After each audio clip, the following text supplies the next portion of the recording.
नमस्कार. मालिकेच्या पुढील काही भागांमध्ये आपल्याला खूपच जबरदस्त असा ट्विस्ट पाहायला मिळणार आहे.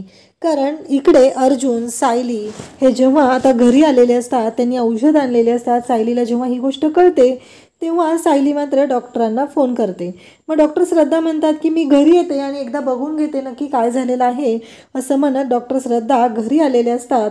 आणि जेव्हा डॉक्टर श्रद्धा घरी येतात तेव्हा ते औषधं पाहतात. त्या म्हणतात की बघू, कारण मी तर प्रिस्क्रिप्शनमध्ये एकाच प्रकारचं औषध दिलेलं होतं. असं डॉक्टर श्रद्धा यांचं बोलणं चाललेलं असतं. आणि तेव्हा मात्र इकडे डॉक्टर श्रद्धा जेव्हा आलेले असतात तेव्हा सगळेजण आता तिथं असतात. डॉक्टर श्रद्धा म्हणतात की ही औषधं मी दिलेलीच नाही आहेत. रविराज, मी औषधं एकाच प्रकारचे दिलेत, बघा ना प्रिस्क्रिप्शनवरती तुम्ही. मग ह्या 2 प्रकारच्या गोळ्या कशा आल्या, असं रविराजांना त्या विचारत असतात. तेव्हा मात्र इकडे सगळ्यांनाच धक्का बसतो. मग सगळेजण म्हणू लागतात की म्हणजे काय झालेलं आहे. डॉक्टर श्रद्धा आता त्या गोळ्या व्यवस्थित पाहतात तेव्हा त्यांना धक्का बसतो. कारण त्या गोळ्या ज्या असतात त्या वाटतात तेवढ्या साध्या सरळ नसतात, तर त्या गोळ्या खूपच भयानक अशा असतात. मेंदूवर शिथिलता आणणाऱ्या त्या गोळ्या असतात. आणि डॉक्टर श्रद्धा म्हणू लागतात की ह्या गोळ्या घेणं प्रतिमा वहिनींसाठी खूप घातक आहे. याच्यामुळं तर त्यांच्या मेंदूवरती हा जो ताण येत आहे तो येत आहे, त्यामुळंच त्यांना हा सगळा त्रास होत आहे.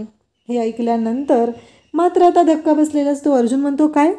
तेव्हा त्या सांगतात की एवढंच नाही तर त्यांच्या मेंदूला इजा पोहोचवण्याचं कामसुद्धा या गोळ्या करत आहेत. हे ऐकल्यानंतर अर्जुन, सायली पाहतच राहतात.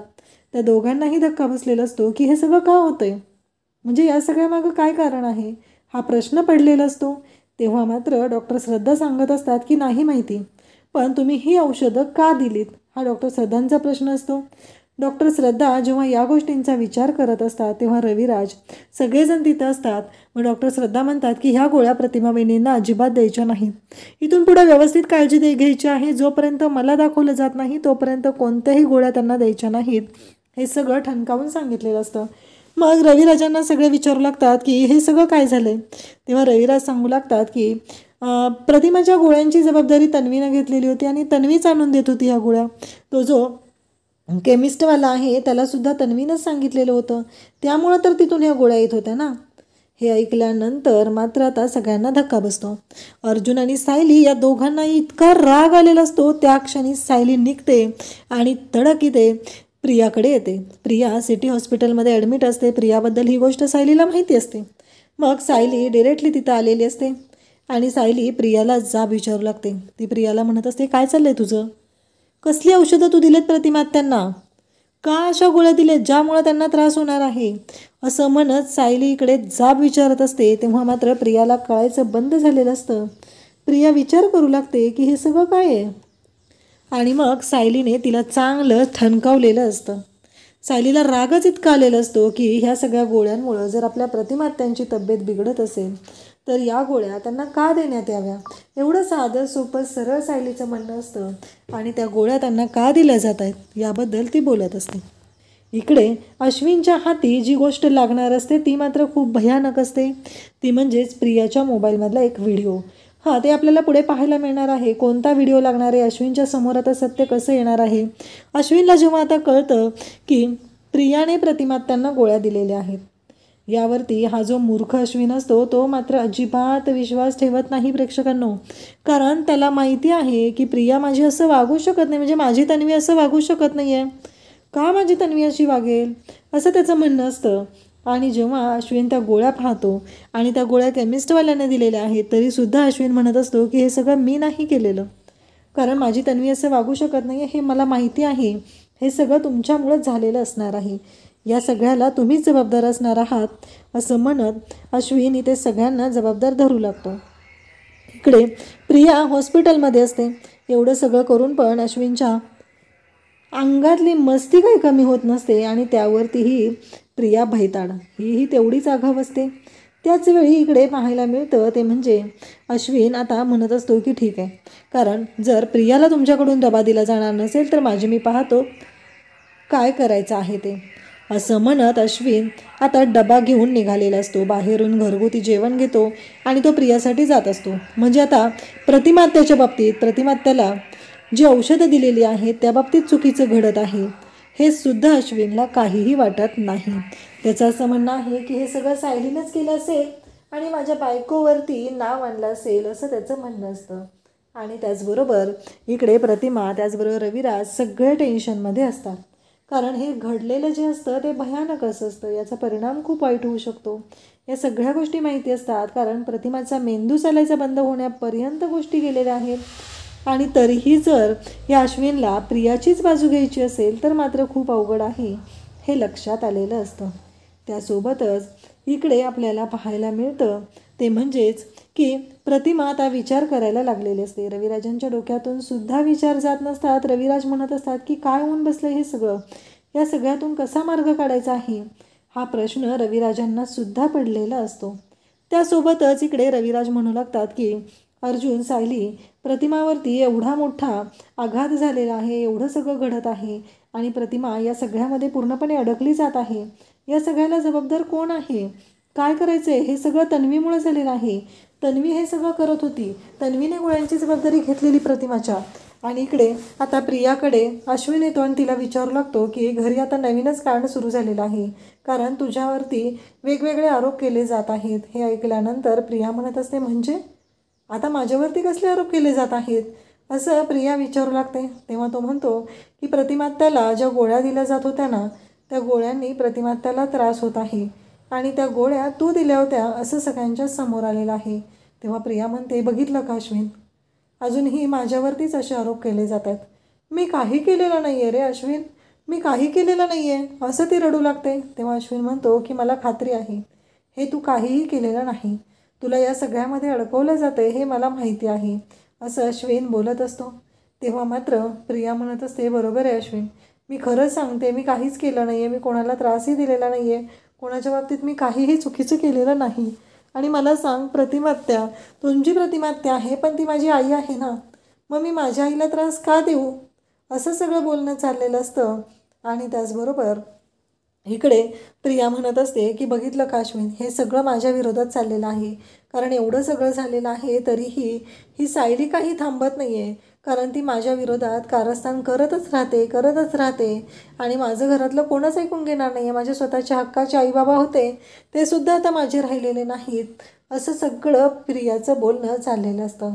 आता मात्र अश्विन म्हणत असतो की बरोबर आहे तुझं तन्वी, कारण मलाही तशी शंका आलेली आहे, कारण हे सगळे जण जे आहेत ते एकत्र आलेले आहेत आणि आपल्याला वेगळं पाडण्याचा प्रयत्न केला जात आहे अशा पद्धतीने बोलणं चाललेलं असतं.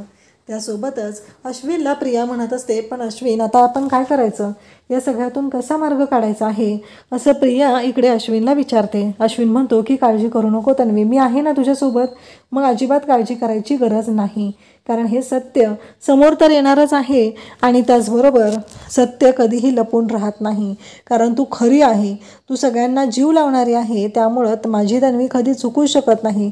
आता हे बोलल्यानंतर प्रियाला आणखीच रडू येतं, कारण प्रिया किती खोटारडी आहे ना ते त्याला चांगलंच माहिती आहे आणि म्हणून तर प्रिया रडायलाच लागते. प्रिया म्हणत असते की नाही अश्विन, तुला वाटतं तसं नाही आहे, हे सगळेजण एकत्र येऊन माझ्याशीच वाद घालत आहेत, माझ्याशीच भांडत आहेत, यांना कोणालाच माझ्याबद्दल काहीच वाटत नाही असं प्रिया बोलत असते. म्हणून तर बघितलं ना, त्या सायलीनं सांगितलं की मला कोणी घरातलं जेवणही दिलेलं नाही आहे, हे प्रियाचं बोलणं सुरू झालेलं असतं. तेव्हा मात्र अश्विन म्हणत असतो की बरोबर आहे तुझं, पण एक गोष्ट लक्षात ठेव तन्वी, काही झालं तरीही मी तुझ्यासोबत आहे ना, मग तुला काळजी करायची गरज काय आहे, जर मी तुझ्यासोबत असेल तर सगळ्या गोष्टी तुझ्या म्हणण्याप्रमाणेच होणार आहेत ना असं इकडे प्रियाला अश्विन समजून सांगत असतो. परंतु प्रियाला मात्र हे काहीच ऐकून घ्यायचं नसतं. तिच्या डोक्यात वेगळंच सुरू असतं की या सुभेदार आणि किल्लेदार कुटुंबानं जर आता मला वाळीतच टाकलेलं आहे, मला साधं घरचं जेवण तयार करून द्यायला तयार नाही आहेत ते, तर माझ्याशी कसं वागणार आहेत, म्हणजे मी त्यांच्याकडून जी अपेक्षा करते ते अपेक्षा माझ्या चुकत तर नाही आहे ना असं सगळं प्रियाला वाटू लागतं. आणि प्रिया मात्र त्याच गोष्टींचा विचार करत असते.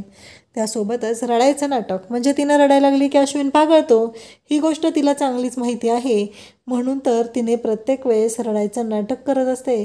आणि त्या पद्धतीनेच इकडे अश्विन बरोबर पागळलेला असतो. अश्विन म्हणत असतो की बरोबर आहे.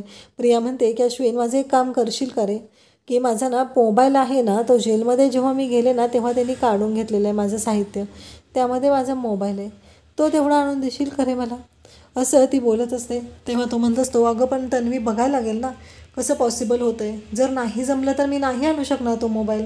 प्रिया म्हणते, अश्विन तू माझ्यासाठी एवढंही करू शकत नाही का? मला सांग, साधी गोष्ट, मी इथं आहे ना आता, मग मला जर महिपतची माणसं मारायला आली, धमकवायला आली, तर मी तुला कॉल करायला नको का? आणि जर त्यांनी तुला जर मी कॉल केला नाही तर तुला कसं कळणार ना मी अडचणीत आहे? तेव्हा मात्र अश्विन म्हणतो की चालेल, असं म्हणून तो आता विचार करू लागतो. प्रिया मात्र इकडे तिची वाट लागलेली असते, कारण आता तिचा रिपोर्ट डॉक्टरांनी नॉर्मल दिलेला असतो, म्हणजे ती बरी झालेली आहे, म्हणून तिला डिरेक्टली आता हॉस्पिटलमध्ये शिफ्ट करण्यात येणार असतं. त्याचवेळी आता तिथे पोलीस स्टेशनमध्ये आल्यानंतर साक्षी वाटच बघत असते. साक्षीला खूप राग आलेला असतो की ही बाहेर गेली, बाहेर राहून आली, आणि मी मात्र इथं बसली आहे घडी फोडत, कारण हिला काहीच पडलेलं नाही आहे. हिला मात्र शांतपणे राहायचं आहे आणि त्याचबरोबर शांतपणे या सगळ्या गोष्टी करायच्या आहेत, असं तिला वाटत असतं. इकडे मग महिपतला ही गोष्ट प्रियाची बोललेली साक्षी सांगायचं ठरवते, कारण प्रिया म्हणत असते की तोंड बंद करायचं. यापुढं तुमच्या विरोधात माझ्याकडे पुरावा आहे, तुझ्या बापाच्या विरोधात माझ्याकडे पुरावा आहे, मी तुमची कशी वाट लावू शकते ते बघ, असं सगळं प्रियाचं बोलणं चाललेलं असतं. आणि तेव्हा मात्र इकडे महिपतला आता साक्षी फोन करते आणि महिपतला बोलावून घेते. महिपत म्हणतो, का गं, मस्ती आली का तुला? म्हणजे काय मात चढलाय? नक्की काय चाललेलं आहे? हे जे काय बोलतेय वागतेय कळते का तुला? असं म्हणत महिपत तिला ओरडायला सुरुवात करतो. आणि त्याचबरोबर महिपत म्हणत असतो की एक गोष्ट लक्षात ठेवायची आहे, काही झालं तरीही पुन्हा या महिपतच्या नादी लागायचं नाही.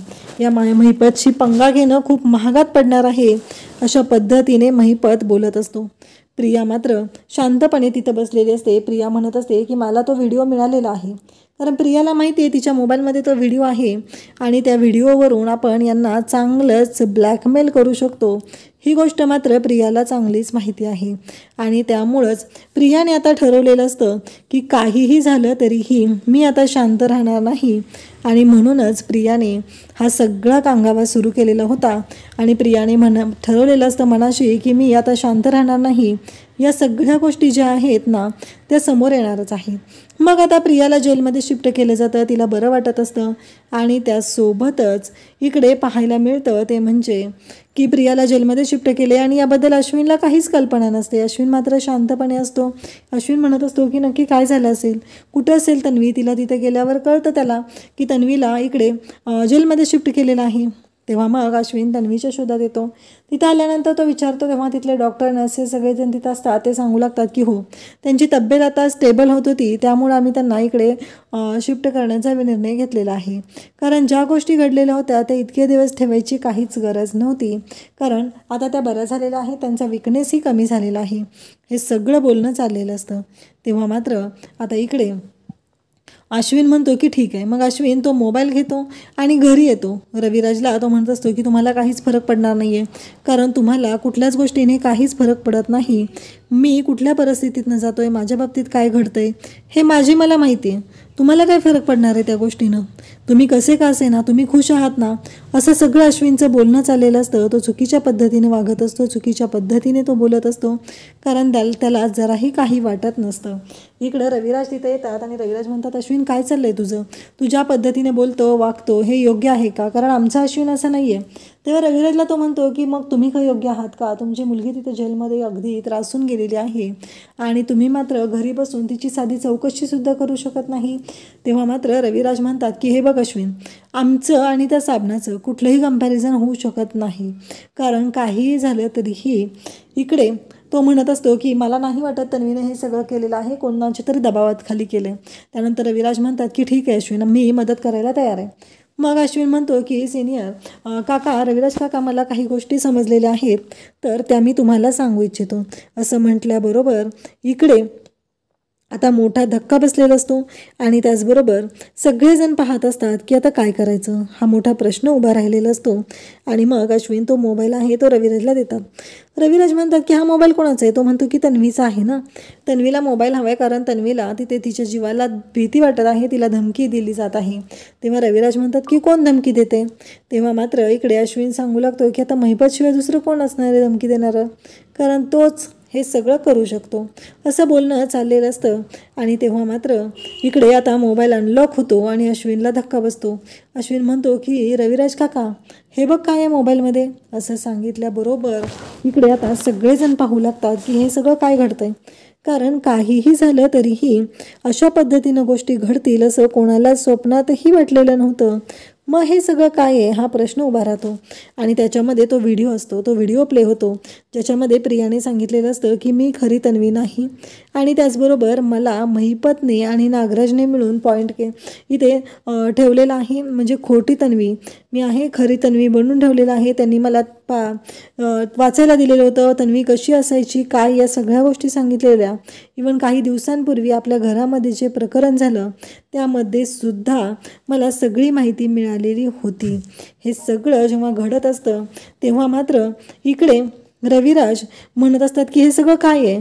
आणि मग अश्विनने तो व्हिडिओ प्ले केलेला असतो. अश्विनने तो व्हिडिओ प्ले केलेला, तो म्हणतो की सिनियर तुम्हाला पण पाठवलेला आहे मी तो व्हिडिओ. तेव्हा मात्र रविराजही तो व्हिडिओ पाहू लागतात. त्यांनाही धक्का बसतो, त्यांनाही कळत नाही आहे की काय झालं आहे. आणि मग मात्र इकडे रविराज बोलायला सुरुवात करतात. रविराज म्हणतात की अश्विन मी तुझ्या बाजूने आहे, कारण मला एक कळत नाही आहे की ही मुलगी खरी आहे का खोटी आहे, मला ते जाणून घ्यायचं आहे. तसा तर माझा तिच्यावर पूर्ण काही अजिबातच विश्वास राहिलेला नाही आहे, पण मला तिला दाखवायचं आहे. त्याच्यामध्ये सरळ सरळ लिहिलेलं आहे ही मुलगी कोण आहे याचा काही पत्ता नाही आहे, ठाव ठिकाणा नाही. सरळ सरळ त्याच्यावरती लिहिलेलं आहे की त्या व्हिडिओमधून स्पष्ट होतं की ही प्रिया आपली तन्वी नाही आहे आणि तिने फसवत आहे. खून मधुभाऊंनी नाही केला, खून साक्षीने केलेला आहे. मला प्रत्येक वेळेस धमकावलं जाते, म्हणून हे सगळं मला करावं लागत आहे, मी खोटी साक्ष देत आहे. हे ऐकल्यानंतर रविराजांचा पारा चढलेला असतो. रविराज म्हणत असतात की काय बोलताय हे सगळं, कारण रविराज हे नागराजकडे आलेले असतात आणि रविराज म्हणत असतात की नाही तसं काही नाही आहे असं रविराज सांगू लागतात. त्यासोबतच इकडे पाहायला मिळतं ते म्हणजे की रविराज आता विचार करू लागलेले असतात आणि रविराजांना खूप राग येतो. रविराज घरी येतात आणि घरी आल्यानंतर ते नागराजला विचारू लागतात की नागराज तुला यातलं काही माहिती आहे का. तेव्हा नागराज म्हणतो की नाही दादा मला यातलं काहीच माहिती नाही आहे. आता रविराजांना कळलेलं असतं की प्रियाला हॉस्पिटलमध्ये नेलेलं आहे आणि रविराज मात्र आता प्रिया हॉस्पिटलमध्ये गेलेले आहे तर रविराज तिकडे जाऊ लागतात. प्रियाच्या मागे आता रविराज पोहोचलेले आहेत. एवढं सगळं सत्य जे आहे ते प्रियाचं समजलेलं आहे, तरीही रविराज संयमाने वागत असतात. तिला विचारत असतात की काय झालं ते सांग, तरीही तिला ते काही सांगता येत नाही. आणि तेव्हा मात्र आता इकडे रविराजांना ती म्हणू लागते की नाही बाबा काही नाही आहे. रविराज म्हणतात की तुला मी खूप वेळा सांगितलेलं होतं की मला सगळं सत्य कळलं पाहिजे, जर तू काही सांगितलं नाही तर खूप प्रॉब्लेम होईल. तेव्हा रविराज म्हणतात की मला कळलेलं आहे की सायली हीच तन्वी ही मधुभाऊंची मुलगी नाही आहे. पण इकडे अर्जुन आणि सायली दोघंही आता तयारीला लागलेले असतात. रविराज प्रियाकडे जातात, तिथे बोलतात, तिला सांगू लागतात की एक गोष्ट लक्षात ठेवायची आहे, ती म्हणजे की काहीही असलं तरीही आता या सगळ्यांच्या मुळापर्यंत आपल्याला गेलं पाहिजे आणि जोपर्यंत आपण त्याच्या मुळापर्यंत जात नाही तोपर्यंत गोष्टी सॉल्व्ह होणार नाहीत असं रविराजांचं म्हणणं असतं. आणि त्याचबरोबर इकडे सायली आणि अर्जुनसुद्धा तयारीला लागलेले असतात. अगदी पदर खोचून सायली तयारीला लागलेली असते, कारण डॉक्टरांनी जेव्हा हे सांगितलेलं आहे तेव्हा मात्र सायलीला सुद्धा तेवढाच धक्का बसलेला आहे, कारण सायलीला माहिती आहे की या सगळ्या गोष्टी मागे कोण असू शकतं आणि ती गोष्ट तर खरी निघलेली असते. सायलीच्या मनात कधीही प्रियाबद्दल वाईट येणार नाही, पण या सगळ्या गोष्टींमुळं हे सगळं झालेलं असतं. त्यासोबतच इकडे पाहायला मिळतं ते म्हणजे की प्रियाची ही नाटकं काही केल्या कमी होत नसतात. आणि त्याचबरोबर इकडे सायली रविराज तिथे जातात आणि प्रियाला जाब विचारतात, कोण आहे सांग, माझी मुलगी कोण आहे, माझी तन्वी कोण आहे, तू आतापर्यंत का काही बोलत नाही आहे, सांग मला माझी तन्वी कोण आहे, असं रविराज स्पष्टपणे तिथं बोलू लागतात. आणि आता मात्र प्रियाची चांगलीच धांदल उडालेली असते. आता प्रिया हे सत्य सर्वांसमोर कसं आणणार ते आपल्याला पुढे पाहायला मिळणार आहे. अशाच अपडेटसाठी चॅनलशी कनेक्ट राहा. थँक्यू.